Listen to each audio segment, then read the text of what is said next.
আসসালামু আলাইকুম।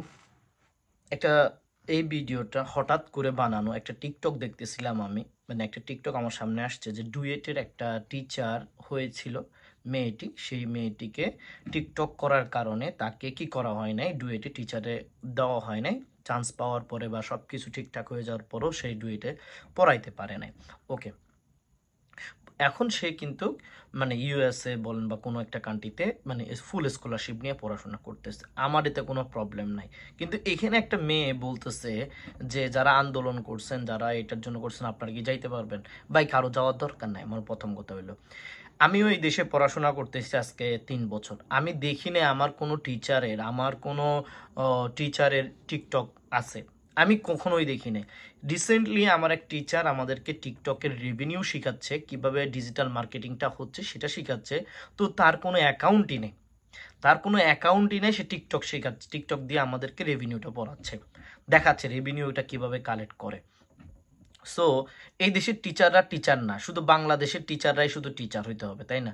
টিচারদের উচিত তারা ব্লগ করতে পারে, একটা ইনফরমেটিভ একটা ইউটিউব চ্যানেল ক্রিয়েট করতে পারে। এখানে যদি ঢোলাঢুলি করে, তারপরে নাচানাচি করে, তাহলে কি ওরা টিচার হইল নাকি?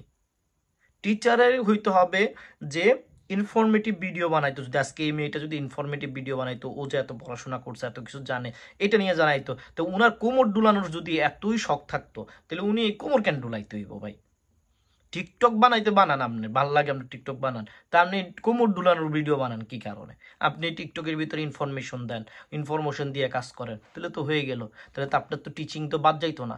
তো আপনি এমন একটা মানুষকে টিচার বানাবেন যাকে দেখলে মানে মানে কি দেখে, আমি আপনাকে বলি, আপনি শিখতেছেন এমন একটা টিচারের কাছ থেকে।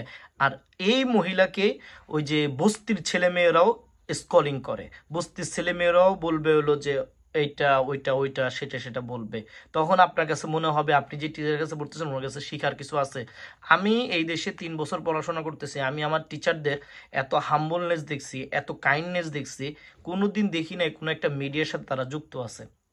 হতে পারে তাদের তারা তাদের তারা জায়গা আছে, কিন্তু কখনো কোনো কিছু আমরা এই পর্যন্ত দেখি নাই।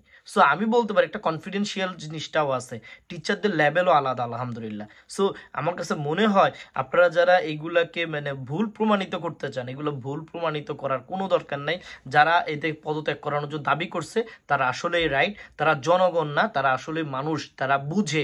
আপনার মতো ওই যে টিকটকে ভিডিও ফলোয়ার পাওয়ার জন্য ফলোয়ার পাইতে পারেন, আপনার কাছে আপনার এই যুক্তিটা ঠিক আছে হয়তো, কিন্তু আমার কাছে মনে হয় এটা ইউজলেস একটা যুক্তি।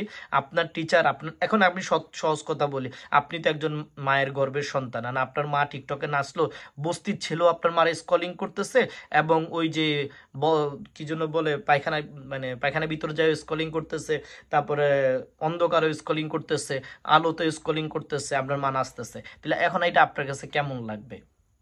টিচার তো ওই লেভেলের, আমরা তো টিচারকে রেসপেক্ট ওই লেভেলে করি। রেসপেক্ট কোত্থেকে আসে?